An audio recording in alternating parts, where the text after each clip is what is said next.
Throughout history, there are countless tales of courageous battles, but none of them come as close to the Battle of Saragarhi, which took place in 1897. During this great show of valor, only a handful of Sikh soldiers, 21 to be exact, defended themselves against a horde of over 10,000 hostile Afghan tribesmen at a small outpost called Saragarhi, located 40 miles from what is now modern-day Pakistan. The British honored the soldiers with memorials, a combat honor, and a regimental holiday in recognition of their heroism, in continuing to fight until the very end. But what makes Saragarhi so important historically? And how is it still relevant today? Welcome back to Facts Fanatics. We are dedicated to bringing you the most shocking and downright unbelievable real-life incidents that stun the world. Today, we'll do a deep dive into the famed Battle of Saragarhi, a story that lives in history as one of the most valiant and surprising outcomes of all time. The bravery and cunning shown by the Sikh soldiers are to be remembered fondly, as the odds they faced were truly daunting. Let's get into it.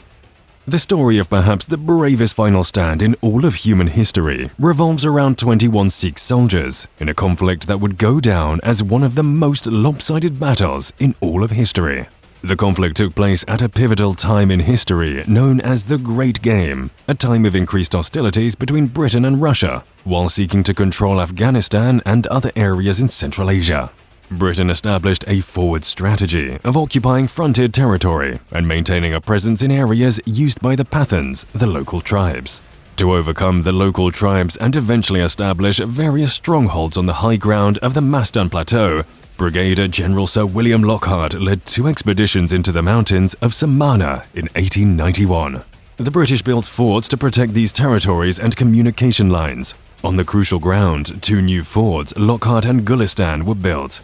Other surrounding smaller piquet posts, such as the one on the upper part of the mountain range and west of the village of Saragarhi, were also constructed.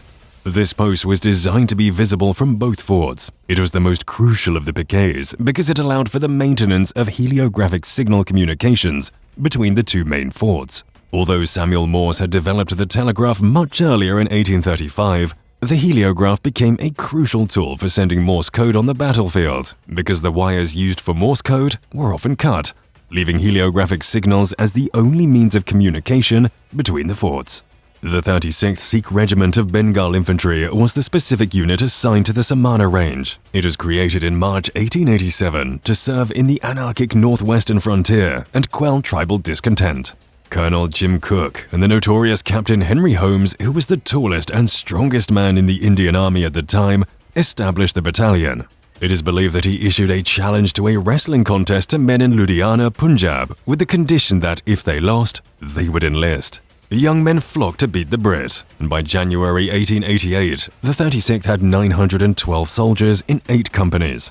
The group was eventually taken to the Samana Mountains forts in early 1897 by its commander after a lengthy time of training and domestic maneuvers.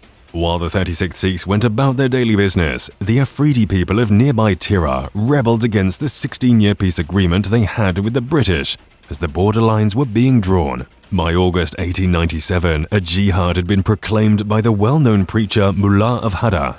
The Afridis attacked the British Samana forts after persuading the Orakzai clan to support them. A substantial army of tribesmen had gathered near Kangoba, according to a September reconnaissance mission sent to the Samana Suk, the mountain range's highest point. The patrol counted 29 standards as evidence of the enemy's size. More opponents showed up the following day, raising estimates to 25,000. Horton's 36 Sikhs were dispersed among the forts and piquets. While more men were stationed at the larger forts, Sartop and Saragarhi piquets both only had 21 Sikh soldiers. On September the 12th, the enemy encircled Saragarhi, fully aware that this would disrupt troop movements and communications between the forts of Lockhart and Gulistan, and that, with the British forces dispersed, Horton would no longer be able to provide assistance. The 21 men inside were commanded by Havildar Ishar Singh, a veteran sergeant who encouraged his troops to hold their positions. Around 9 a.m., the Pathans attacked, but were repelled by the Sikhs, who opened fire on the crowd of men, causing 60 enemy casualties. The enemy took defense behind various rocks and ground dips, but 2 tribesmen had already made it to the piquet's position and were staying close beneath the walls of the northwest bastion, where there was a dead angle. At this specific point, the defenders' fire couldn't directly reach the invaders, who started digging behind the walls while the Sikhs inside couldn't see them. The enemy then started a fire in shrubs and foliage to make a smokescreen so they could advance. They targeted the wooden entrance door with their gunfire. During the ordeal, a signaller named Gurmukh Singh relayed an account of the events, stating that he didn't pick up on any incoming messages from the other forts and couldn't call for reinforcements. The smokescreen may have accounted for why he did not pick up on the signals. It's more likely that he was unable to do so because only one individual was doing 3 jobs during a chaotic time. Heliography at the time required at least 3 men, one to use the mirror to flash the messages, one to read out received responses, and one to record everything as it happened in real time. Gurmukh Singh tried to accomplish all of this, but the pressure of his circumstance made it unlikely he was able to receive or send communication effectively. The sheer number of tribesmen also prevented other British troops from moving forward without being outflanked. The British made several attempts to aid the beleaguered Piquet, but were unable to do so. The 21 Sikhs were left alone to fend for themselves. They kept the enemy at bay, but by noon, 3 rifles had been damaged by enemy firing. 1 British Indian Army infantryman had been killed, and another had been injured. A portion of the wall came under attack by the diggers and began to cave in around 3 o'clock, at which point the enemy made a final yell to advance and push through the gap. The small number of Sikhs still inside were outnumbered and exhausted, but through sheer determination and grit, they were compelled to retreat inside as the enemy crowded over their own dead and injured to get into Saragarhi. Shah Singh is believed to have concealed the retreat and fought hand-to-hand with only a sword and a pistol. A subsequent fire claimed the life of another Indian who had been protecting the guardroom door from the inside while continuing to fire. With the Sikhs' numbers rapidly declining and only a few left standing, the Sikh soldiers still fighting redoubled their efforts with all of the determination they had begun the conflict with. Inspired by the events, Gurmukh Singh, the signalman, exchanged his mirror for a gun. He let out a spirited war chant before bravely joining the battle, taking out roughly 20 soldiers all by himself. When all was said and done, the brave Sikh forces had disposed of approximately 600 Afghani combatants, a truly miraculous feat. While the battle was lost that day by the Sikhs, their bravery in the face of sure death made its mark. Their valiant efforts allowed both Fort Lockhart and Fort Gulistan enough time to prepare for the incoming invasion. Although Saragarhi fell that day, it was reclaimed shortly after once again by British forces.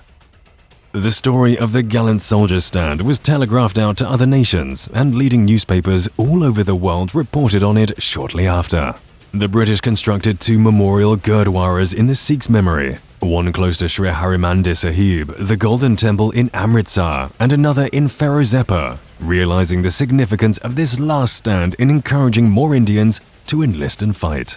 The Samana earned the 36th Sikhs a battle honor in due course, and September the 12th was designated as a yearly regimental festival. The descendants of the 4 Sikh regiments continue to commemorate this event in India, and most recently, September the 12th was declared to be a provincial holiday.